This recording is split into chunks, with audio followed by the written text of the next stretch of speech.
suis heureux de vous retrouver, bonjour. Dans cette vidéo, on va continuer sur cet écosystème d'information opérationnelle qui est notre logiciel, notre nouveau logiciel métier. Donc ESIO, l'acronyme, donc E pour éco, S pour système, I, information et O, opérationnel. Donc, rentrons un peu plus en détail sur le concept de cet écosystème et sur ce qu'il fournit comme bénéfice pour l'organisation et comme fonctionnalité. Donc, on a vu dans les précédentes vidéos que cet écosystème, en fait, il fallait que ce soit un écosystème et non pas un logiciel monolithique, monobloc, pour qu'il puisse être résilient et s'adapter à l'organisation qui évolue, évidemment, et aux technologies qui évoluent, d'une part. D'autre part, on a vu que cet écosystème, en fait, il est pensé depuis le terrain, depuis l'opérationnel. Et c'est ce qu'on voit ici avec ESIO, c'est qu'on a des modules, en fait, qui vont chacun être en relation entre eux, les uns avec les autres, mais aussi, ils vont fournir une information qui va venir être canalisée, centralisée, organisée et redistribuée à partir d'un cœur. Et ce cœur, c'est Memoria, c'est la mémoire organisationnelle de l'ESMS. Alors, sur les précédentes vidéos, vous avez vu que les couleurs des slides étaient un petit peu anciennes, on va dire, et que là, sur le style, je nous fais passer dans le futur. C'est tout à fait adéquat parce que je me doute qu'au moment où vous entendez ce que je suis en train de dire, vous vous dites que j'hallucine complètement et qu'on n'est pas encore arrivé sur des systèmes capables de le faire. Nous sommes en 2026, nous sommes en mai 2026, et justement, la promesse, quand vous regarderez ces vidéos, c'est de vous dire que non seulement c'est tout à fait possible, mais c'est ce que nous, on est en train de concevoir ici, dans notre service de soins infirmiers à domicile, en tant que laboratoire que je documente donc sur cette chaîne. Et donc, si vous continuez de regarder les épisodes, vous verrez que cette promesse, elle a été atteinte et qu'elle est atteinte en 2026. Et je n'ai aucun doute sur le fait qu'on puisse améliorer ce système. Donc, c'est un peu conceptuel, un peu futuriste, mais on est déjà dans ce futur.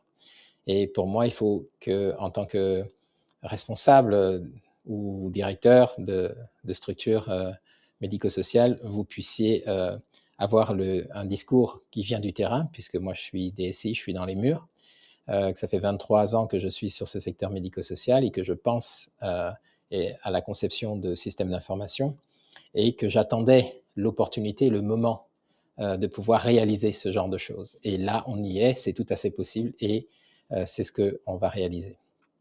Donc, qu'est-ce que c'est ESIO? Donc, c'est un système, un écosystème modulaire et résilient qui va nous permettre de construire une mémoire organisationnelle pour notre ESMS.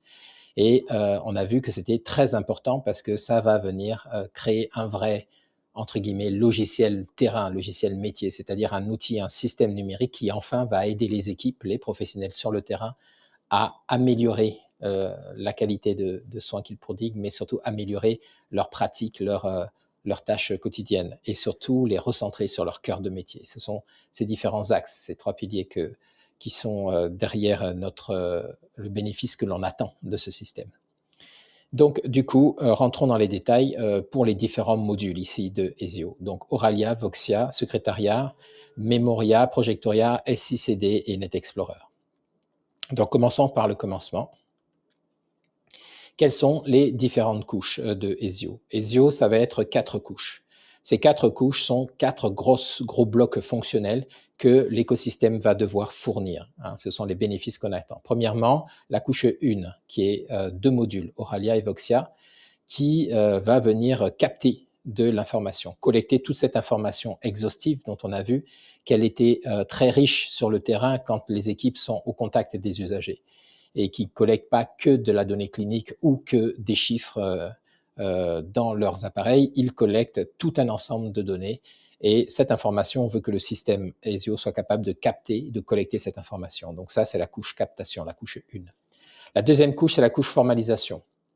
L'un des objectifs, des piliers de Hesio, c'est de faire en sorte de remettre les professionnels au cœur de leur métier et donc de les décharger, de les alléger de tout ce qui est tâches administratives, de formalisation, de structuration, de distribution de l'information.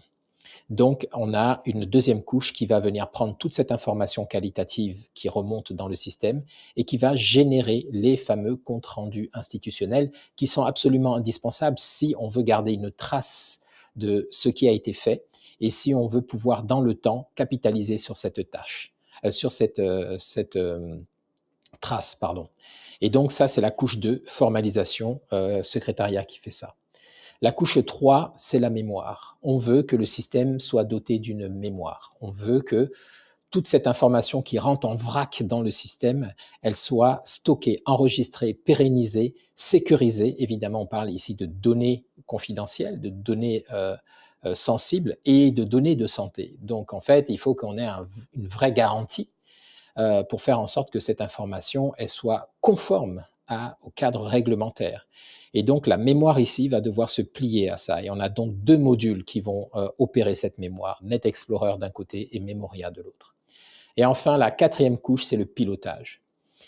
Toute cette information qui remonte du terrain, qui remonte et qui devient de l'information qui sort de la tête des professionnels et qui rentre dans le cerveau de l'organisation, dans la mémoire de l'organisation, elle doit servir à prendre une décision pour pouvoir augmenter la qualité de service qui est donnée et pouvoir prendre des décisions. Okay, et donc, le pilotage, elles doivent servir au pilotage opérationnel. Et donc, c'est la couche 4 avec Projectoria et SICD. Donc, voilà les 4 couches qui implémentent 7 modules en tout. La première couche, donc on a dit, c'était la couche captation, la voix. Donc ici, l'ambition, c'est quoi? C'est de se débarrasser du clavier, tout simplement, et de remettre la voix, l'oralité, la parole au cœur de la pratique pour interfacer aussi de la même façon que les professionnels entre eux utilisent cette parole. Il n'y a pas de raison qu'ils n'utilisent pas la parole pour pouvoir se connecter et déverser l'information dans le système. Donc ici, l'ambition, c'est de sortir les claviers et d'utiliser la voix pour pouvoir nourrir le système en information.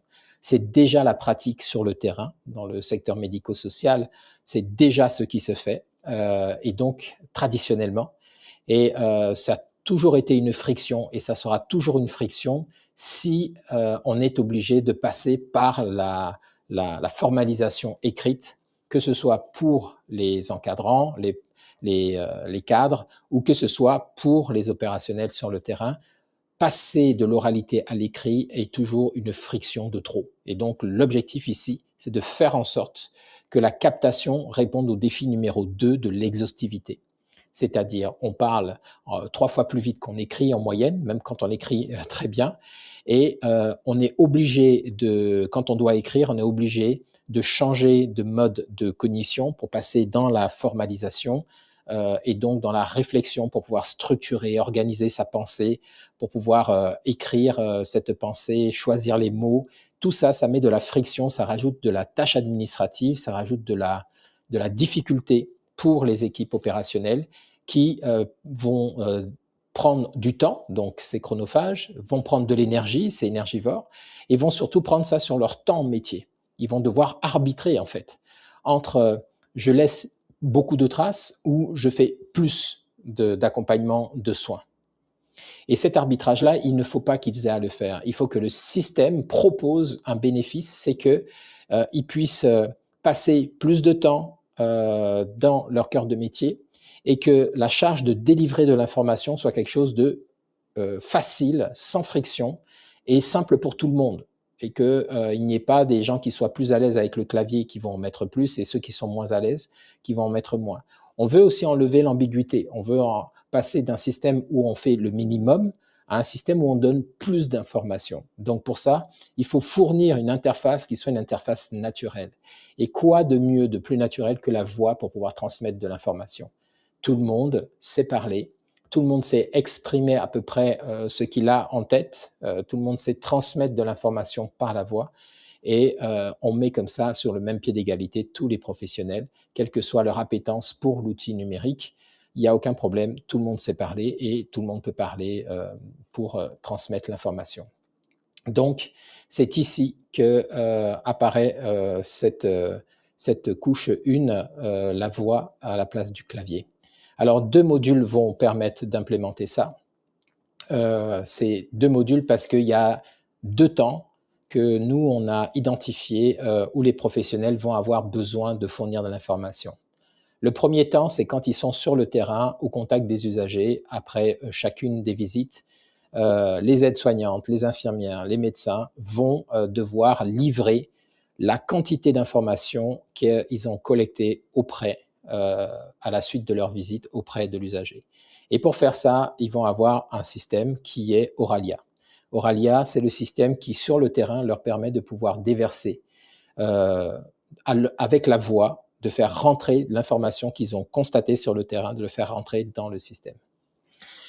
Le deuxième temps, c'est le temps où ils vont se retrouver sur l'institution et ils vont devoir saisir de l'information dans un système, que ce soit pour de la bureautique, faire des rapports, etc. Ici, pour une fois de plus faciliter cette entrée d'information dans le système, on se débarrasse du clavier et c'est Voxia qui va s'occuper de ça, qui va leur permettre de pouvoir parler à l'ordinateur et de faire rentrer dans l'ordinateur l'information dans le système.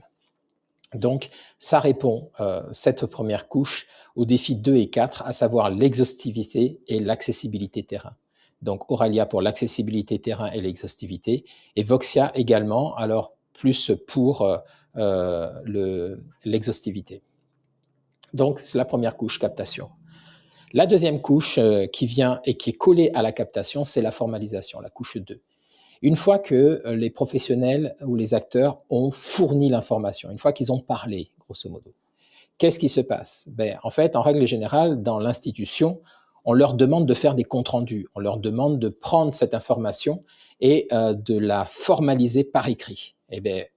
Cette tâche, qui est une tâche souvent de bureautique, il faut ouvrir un Word, il faut commencer à saisir tout ça, il faut mettre ça en forme aux couleurs de l'établissement, avec les en-têtes et les pieds de page qui vont bien, avec la structure de chaque compte-rendu en fonction de l'information qu'on doit laisser. Compte-rendu, si je suis un médecin, c'est compte-rendu de visite, compte-rendu médical. Si c'est une réunion qui a eu lieu, compte-rendu du cadre pour la réunion en question. Bref, il y a un formalisme à respecter. Et cette formalisation, le problème, c'est que c'est de la tâche bureautique, en réalité. Et que cette tâche bureautique, elle n'est pas cœur de métier. Aucun des professionnels n'a signé pour faire des rapports, en fait. Donc, c'est pas parce qu'il est contraint de le faire, pour faire en sorte que l'institution fonctionne, qu'il aime faire ça et que c'est son cœur de métier. Donc ici, notre système, c'est de mettre en place une couche qui va faire ce compte-rendu à sa place. Alors ici, il s'agit de lui donner le compte-rendu qu'il aurait lui-même fait, à partir de la parole qu'il a restituée, et de lui donner ensuite la supervision et la validation du compte-rendu qui est proposé. Le système avance la tâche administrative, mais c'est bien l'humain qui engage sa responsabilité sur le compte-rendu et donc qui va le valider pour que on soit certain que la qualité de ce qui est fourni, qui a été restitué par la parole et qui est mise en forme et qui va rentrer dans l'organisation, soit quelque chose de qualitatif et conforme à ce que le professionnel souhaite transmettre. Donc ça, cette partie-là, cette couche 2 de formalisation, c'est la brique, le module secrétariat qui va le faire. Donc une fois que la parole a été captée, de façon brouillonne, on n'est même pas obligé, quand on parle au système, d'organiser. Ce n'est pas de la dictée vocale, hein, ce n'est pas un dictaphone. Je ne vais pas organiser à la voix pour que le système écrive. C'est que je vais livrer en vrac l'information. Et c'est le système qui va réorganiser cette information, qui va aller choisir les bons modèles de documents qui existent et qui va générer le compte-rendu à partir de cette information en vrac. Okay, donc, il va réorganiser, qui va restructurer l'information, qui va faire tout le travail cognitif et le travail de mise en forme. Donc, cette deuxième couche, c'est celle qu'on appelle donc ici secrétariat. Et comme laisse entendre les deux lettres de la fin, évidemment, on va s'aider de l'intelligence artificielle pour pouvoir réaliser cette tâche de cognition et cette tâche de livraison. Donc la structure, l'organisation, tout le compte-rendu aux couleurs de l'institution va être fait. Donc ici, les professionnels se concentrent sur leur cœur de métier, ils parlent une fois de plus, que ce soit directement au système ou que ce soit entre eux pendant les réunions, toutes les réunions institutionnelles, tous les échanges de paroles qui ont lieu à l'intérieur de l'institution et qui ont lieu au nom de l'institution avec les patients, avec les usagers, tout ça est écouté par le système et tout ça donne lieu à des comptes rendus spécifiques qui vont venir rentrer dans l'organisation après avoir été validés par chaque professionnel qui a déclenché l'écoute du système. Donc voilà comment, au passage, on va régler le problème de filtrer et le problème de qualité d'information qui rentre dans le système. On ne prend pas en vrac de façon automatique tout ce qui se dit. C'est le professionnel qui va s'assurer que ce qui a été collecté et ce qui a été mis dans le compte-rendu correspond bien à ce qui doit apparaître dans le compte-rendu. Et donc, c'est cette couche-là qui répond au défi 1 de la qualité d'information que l'on va faire rentrer dans le système. Donc, la couche 2, secrétariat, c'est cette brique, ce module qui va permettre de faire ça. On passe à la prochaine couche qui est la couche de mémoire, la couche 3. Ici, on arrive dans le cœur du réacteur, c'est la troisième couche, c'est la mémoire. Je vous avais dit en début d'ouverture de cette série de vidéos que pour moi, dans ma vision, la chose la plus difficile que vivent les ESMS, c'est le fait de ne pas être doté d'une mémoire organisationnelle. Alors qu'ils collectent sans cesse tous les jours en fait une quantité de données et d'informations qui pourraient permettre de pouvoir améliorer la qualité des services qu'ils donnent, mais aussi la qualité de la prestation qu'ils fournissent, la qualité de la pratique en fait. Et donc, il était absolument indispensable que toute cette information qui rentre n'aille pas mourir dans des cimetières de données que sont les bases de données. Il faut que ça rentre dans une vraie mémoire, dans un vrai cerveau institutionnel.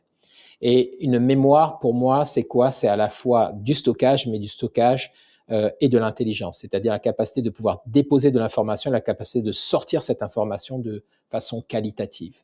C'est cette troisième couche de mémoire où toute l'information qui a été collectée, que ce soit sur le terrain, que ce soit en réunion, et qui rentre dans le système, va venir se déposer dans cette mémoire organisationnelle. Et donc, on a deux modules qui gèrent ça.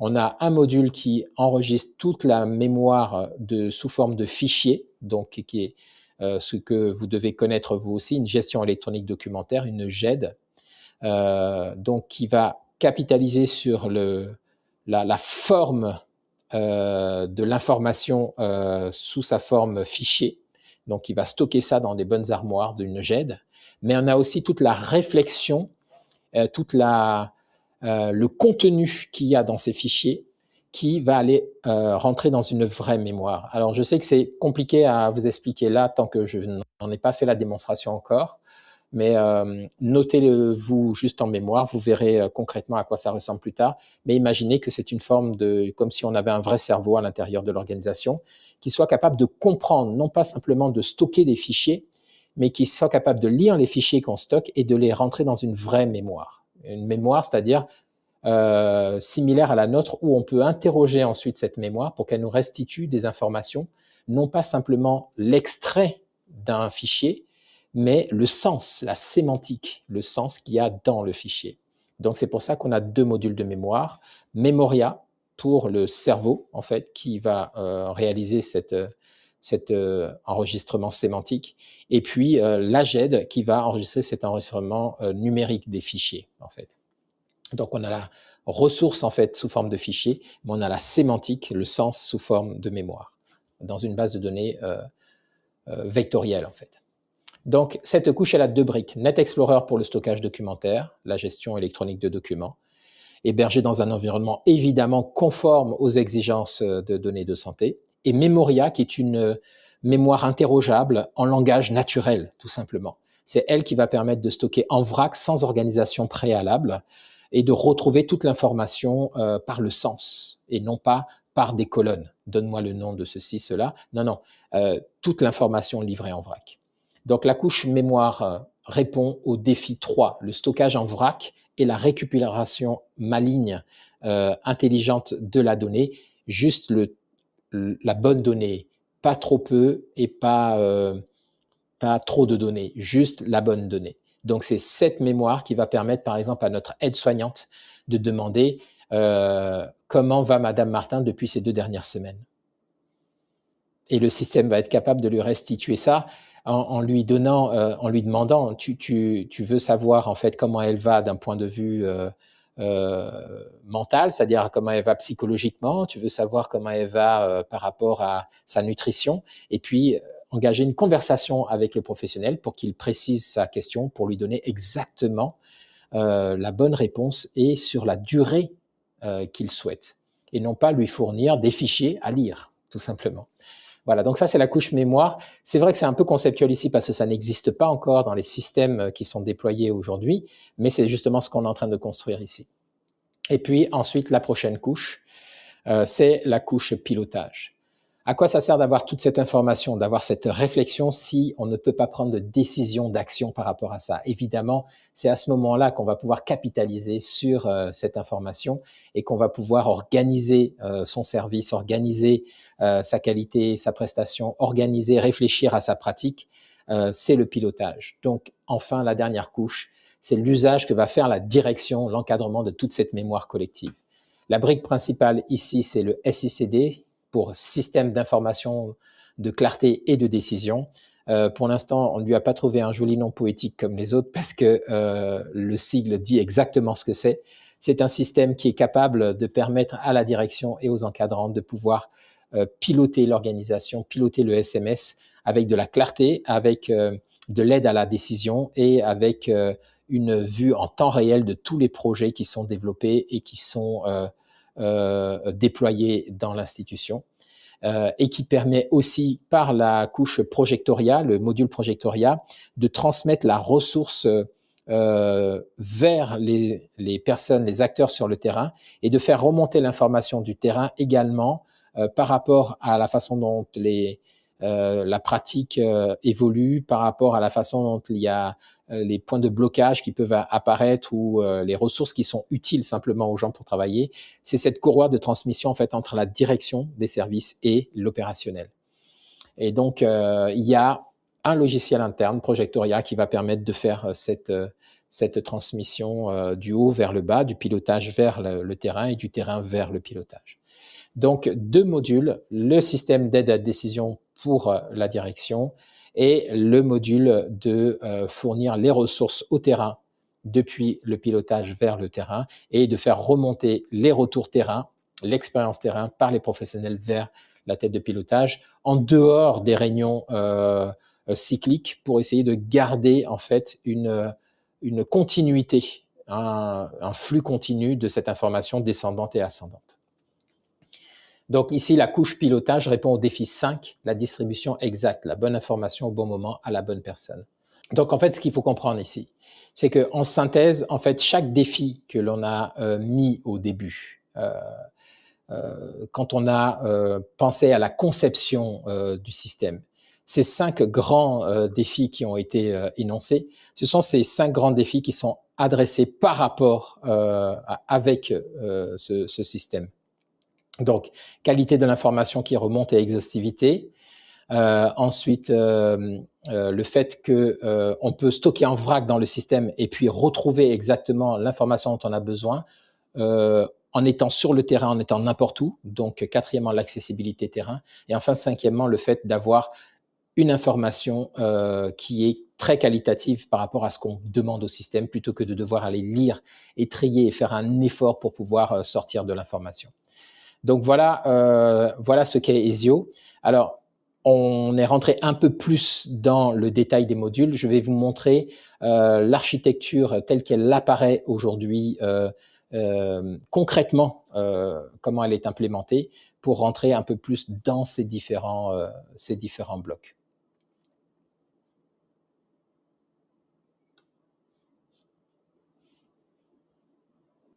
Ok, vous avez assez patienté, donc maintenant rentrons dans le vif du sujet, dans le concret. Voici ce qu'est aujourd'hui notre système d'information au niveau de notre service de soins infirmiers à domicile. Ce système d'information, il est essentiellement concentré sur deux grands modules. Un dossier usager informatisé certifié Ségur, nous avons choisi, qui nous permet de pouvoir accompagner nos usagers avec les livrables institutionnels demandés, donc le dossier, le projet personnalisé d'accompagnement, le DIPC, la messagerie sécurisée de santé, le dossier médical partagé et une gestion électronique documentaire. Et ça, nous avons une version qui nous permet sur le terrain d'équiper les professionnels pour qu'ils puissent déverser leur transmission écrite qu'il faut faire à la main, hein, comme je vous ai décrit dans les précédentes vidéos, pour le faire entrer dans le système. Et évidemment, on a le label hébergement de données de santé, puisqu'il s'agit de données de santé qui sont fournies au système, avec la possibilité, depuis ce dossier usager informatisé, de pouvoir avoir les tableaux de bord institutionnels, les livrables institutionnels conformes au Ségur de la santé, et de pouvoir accéder aux deux services de santé que sont la messagerie sécurisée de santé pour pouvoir transmettre des informations aux partenaires de la prise en charge et aux autres professionnels de santé, et également déposer des informations dans mon espace santé pour que la personne accompagnée, l'usager, puisse accéder lui aussi à ces livrables. Donc ça, c'est ce qu'on utilise actuellement, qui est utilisé à la fois par les soignants, par les encadrants, par les professionnels, mais aussi par l'équipe de direction. Et ensuite, on a notre gestion électronique documentaire qui aujourd'hui est opérée sur une instance de Office 365 OneDrive qui est hébergée en Europe.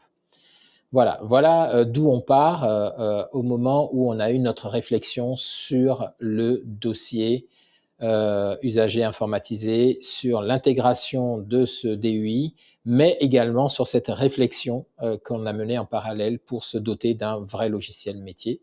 Et donc, voilà ce que ça donne aujourd'hui. Donc, vous voyez qu'on a conservé la brique DUI, hein, aucun problème. Il ne s'agissait pas de remplacer le DUI, mais vous voyez qu'autour de la brique, on va avoir plusieurs modules qui vont venir implémenter ces différentes couches, ces 4 couches dont je vous ai parlé, ces 7 modules, pour venir compléter notre système d'information et bâtir autour du système du DUI, bâtir un vrai système d'information opérationnel tout autour. Donc, c'est ce que je vais vous décrire maintenant très concrètement et vous faire aussi un débriefing sur les aspects de sécurité et sur les aspects de conformité réglementaire, puisqu'on est sur le médico-social et nous, on est particulièrement avec des données médicales également. Donc, on est sur un niveau de confidentialité, de souveraineté qui doit être très, très important dans ce qu'on opère. Donc, commençons par la première couche que je vous ai décrite tout à l'heure, qui est la couche Auralia et Voxia. Cette couche, on voit qu'elle arrive ici et qu'elle va être utilisée par, je vous ai mis les encadrants, les soignants, mais en fait, il faut savoir qu'elle est utilisée aussi par tout le monde, en fait, puisque cette couche, elle permet d'interfacer, comme c'est mis ici, avec le système. Donc, ça veut dire quoi? Ça veut dire que, premièrement, sur le terrain, le système va être capable à la fois d'écouter la voix des personnes quand elles sont avec les usagers et de pouvoir capter cette voix. Alors, comment c'est opéré concrètement? On a choisi le service UPMIT, qui est un service qui est capable d'écouter de l'audio et en temps réel depuis un téléphone portable, de stocker cet audio sur un service distant qui va opérer en fait grâce à de l'intelligence artificielle une transcription de cet audio. Donc, il va transférer la voix à l'écrit et ce service est garanti hébergement de données de santé. Donc, ils opèrent sur des serveurs qui sont en Allemagne et c'est sur des serveurs sécurisés sur lesquels ils peuvent opérer de la donnée de santé. Donc, grâce à ça, on utilise en fait la couche qui va prendre l'audio et qui va le traduire en texte, tout simplement. À côté de ça, lorsqu'il y a une réunion pluridisciplinaire, institutionnelle ou un entretien, ben, on va avoir le même système qui va écouter la conversation et qui va transcrire cette conversation en texte. Alors, ce n'est pas encore un compte-rendu, c'est juste de la dactylographie, en fait, de la sténographie plutôt, mais ça opère de la voix au texte et avec une garantie d'hébergement de données de santé, c'est ça qui est très important. Ici, on va utiliser parfois avec Voxia, quand la personne a besoin de rentrer des informations pour envoyer un email, par exemple, dans le DUI ou pour saisir des choses dans le DUI. Ici, au lieu de taper, on a dit qu'on remplaçait le clavier avec de la voix. Donc, au lieu de taper, il va utiliser ici Super Whisper sur son ordinateur, qui est un autre module qui est capable, un logiciel qui est capable de prendre tout ce qu'on dit à la voix et de le rédiger.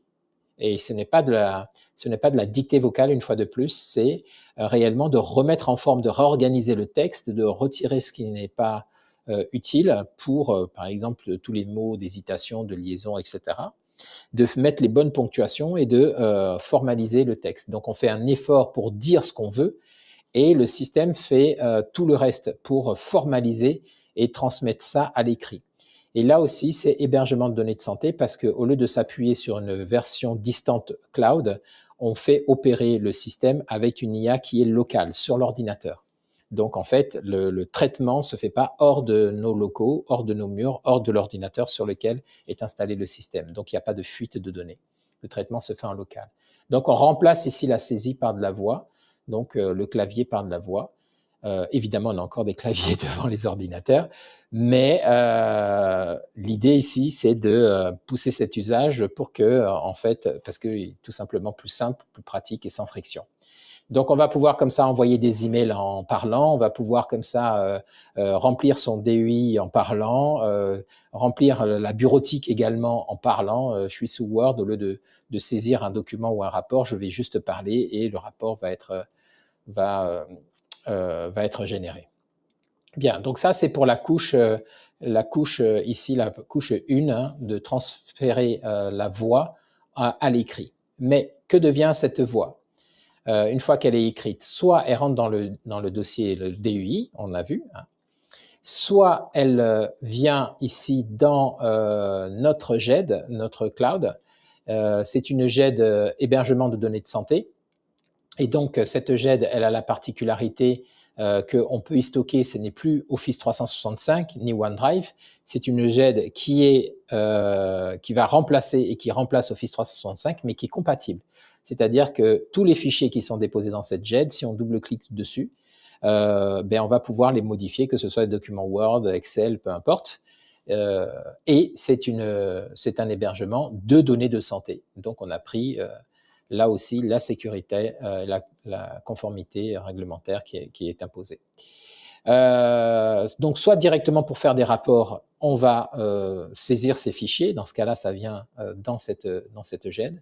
Soit, une fois de plus, cette voix, en fait, c'est une écoute d'une réunion ou d'un entretien ou d'une conversation institutionnelle. Et à ce moment-là, le système envoie le texte automatiquement qui est détecté pour créer des comptes rendus de réunions. Ça veut dire quoi concrètement? Ça veut dire que toutes les réunions institutionnelles chez nous ont vocation en fait à ne plus avoir de corvée de génération de comptes rendus, puisque ces comptes rendus sont générés automatiquement par notre système ici, secrétariat, qui écoute la réunion en vrac, hein, qui a lieu en vrac, il n'y a pas besoin de lui dicter quoi que ce soit. On allume le micro au moment du début de la réunion, on éteint le micro à la fin de la réunion, et toute l'information de la réunion avec tous les échanges de tous les professionnels, en fait, va dans le système secrétariat, et le système secrétariat va organiser en fonction du type de réunion, dans un compte-rendu, le compte-rendu de la réunion, et va pousser ça vers le professionnel dans son PC,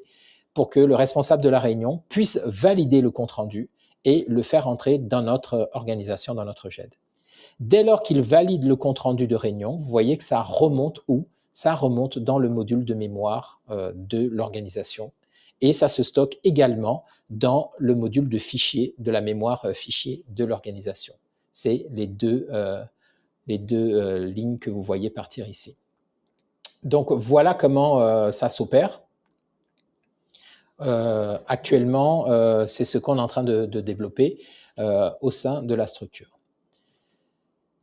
Donc ça, on a vu Secretariat, on a vu Memoria, on a vu NetExplorer pour les fichiers, hein, donc c'est bien lié. Hein. Soit les gens tapent directement leurs documents à la voix et ça rentre ici, soit les comptes rendus sont générés en format fichier qui rentre dans notre GED et ils sont écoutés et mémorisés par le système Memoria dont je vais vous parler maintenant. Donc le système Memoria, c'est quoi? Ben, c'est un système, une intelligence artificielle, une base de données et une intelligence artificielle. La particularité de ces bases de données d'intelligence artificielle aujourd'hui, c'est que contrairement aux bases de données qui sont anciennes, elles sont capables de comprendre le sens des mots, tout simplement. Au lieu de stocker simplement de l'information, elles comprennent l'information au sens compréhension-cognition. Et donc, elles sont capables de pouvoir stocker toute cette information. Et quand on leur pose des questions, en interagissant avec elles, on peut poser des questions sémantiques. C'est-à-dire que je peux demander, par exemple, d'avoir une information juste pour avoir des chiffres à une date précise par rapport à une colonne, donc une étiquette particulière, ou je peux lui demander d'inférer du sens à partir de l'information qu'elle a. Contrairement aux systèmes d'IA que vous connaissez actuellement, type ChatGPT, etc., qui peuvent halluciner parce qu'ils ne sont pas dans le contexte de l'information de votre structure, ici, l'IA, elle est cantonnée à notre contexte, donc elle opère à partir de la donnée qui est dans la structure et qui est fournie, donc on l'a dit, de façon qualitative par les professionnels. Mais donc, elle ne va pas chercher de solution en dehors, elle ne va pas inventer une information. Elle va fournir l'information par rapport à ce qui est fourni dans le système. Donc, on cumule à la fois la puissance d'une base de données sémantique avec la puissance en fait d'une IA locale. En fait. Donc, comment on opère ça? Évidemment, on n'a pas de data center au sein de notre service infirmier à domicile. On se base sur Scaleway, qui est un fournisseur français, qui nous fournit un data center qui est hébergement de données de santé, dans lequel on opère ce service de façon souveraine avec notre propre serveur qui est chez eux. Et donc, pour celles et ceux qui connaissent, on utilise la base de données Qudrant, qui est open source. On utilise des automatisations N8N qui aussi s'exécute sur ce serveur et on utilise l'IA, elle opère, elle tourne en local sur l'instance du data center, donc elle n'est pas cloud en fait. Hein. On ne sort pas, la donnée ne sort pas hors du service. Donc voilà pour Memoria. Et ensuite, pour vous parler de Projectoria, je vais vous parler donc du système du fameux SICD. On a vu ce système d'information, de clarté et d'aide à la décision. Alors, en fait, c'est opéré par Obsidian, qui sont ce qu'on appelle des coffres. Il faut les voir comme en fait des classeurs des blocs-notes, en fait. Dans l'équipe de direction, aujourd'hui, on a des coffres qui sont individuels, c'est-à-dire que chaque professionnel de l'équipe de direction est doté de son propre coffre personnel. Ce coffre, en fait, c'est une IA, un assistant IA qui travaille pour lui et qui l'aide à s'organiser dans ses projets, qui l'aide à avoir de la clarté sur ses décisions et qui n'est pas à l'extérieur de la structure. C'est-à-dire qu'en fait, c'est une IA qui travaille à l'intérieur du contexte d'information de la personne. Donc, c'est une IA personnalisée. C'est pas comme ChatGPT. Quand vous parlez à ChatGPT, vous parlez à une IA qui est générique et qui est à l'extérieur, à qui vous allez poser des questions et qui a été entraînée sur Internet. Là, l'IA que l'on fait exécuter, elle a été entraînée sur Internet, mais elle est au service d'une seule personne, en fait. Et elle connaît l'histoire, le contexte de la personne, son rôle dans la structure, les décisions qu'elle doit prendre. Et elle a tout l'historique des décisions qui ont déjà été prises par cette personne et tous les projets sur lesquels travaille cette personne. Donc, en fait, elle est dans le contexte de la personne et donc elle lui fournit une information excessivement qualitative. On verra dans les démonstrations quand j'aborderai chacun des modules séparément. Et donc, ce qu'il faut comprendre, c'est que chaque professionnel a son coffre personnel dans lequel il va travailler, il va co-créer avec son IA tous les jours sur tous ses projets.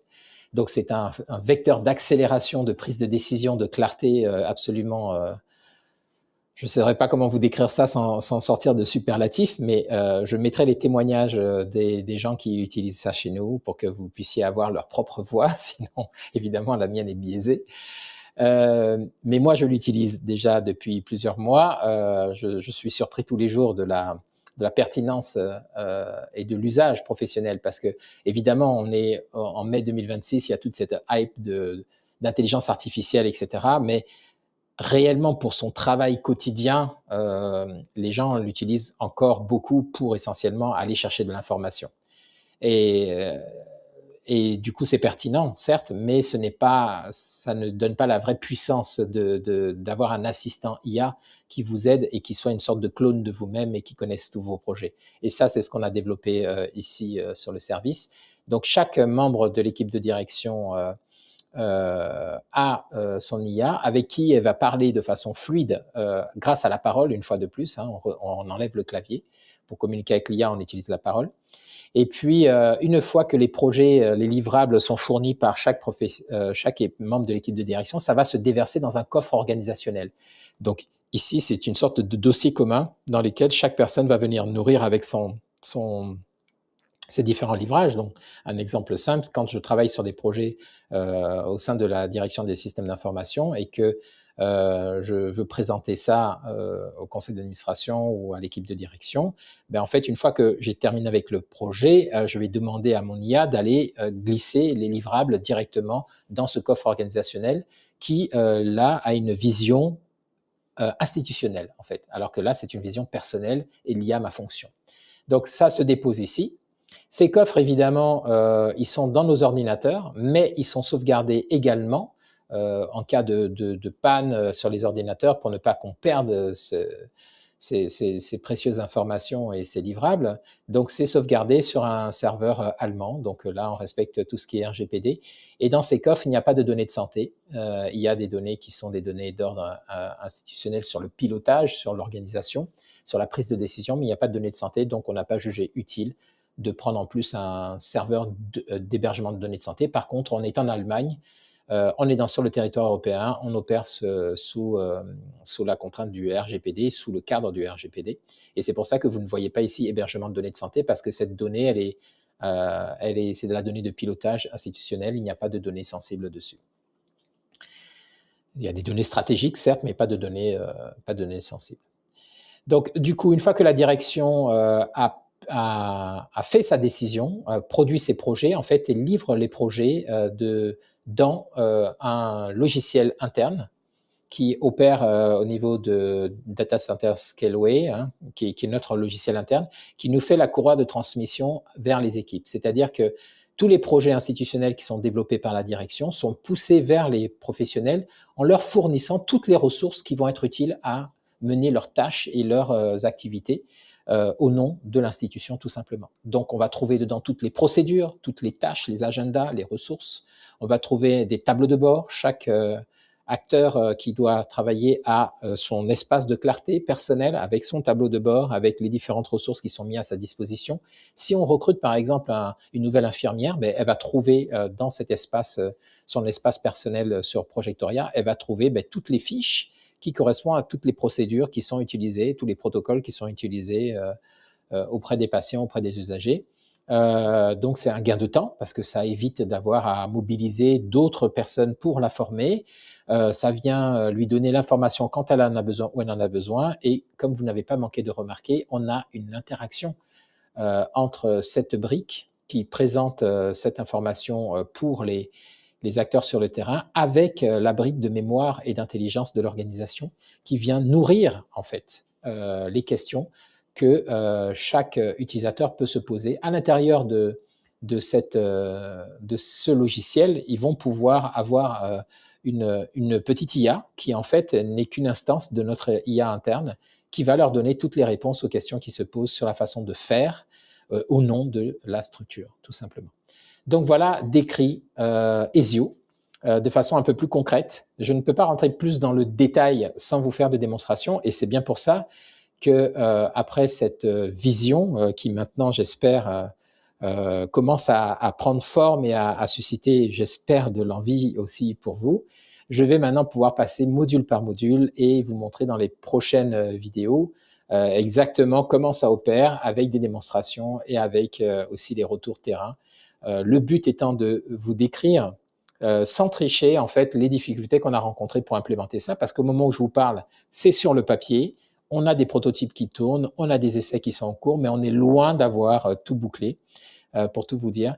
Et donc, le but, c'est ici, sur cette chaîne, c'est de documenter ma progression là-dessus, et au fur et à mesure des succès, des changements et des difficultés qu'on rencontre, de mettre en place des solutions.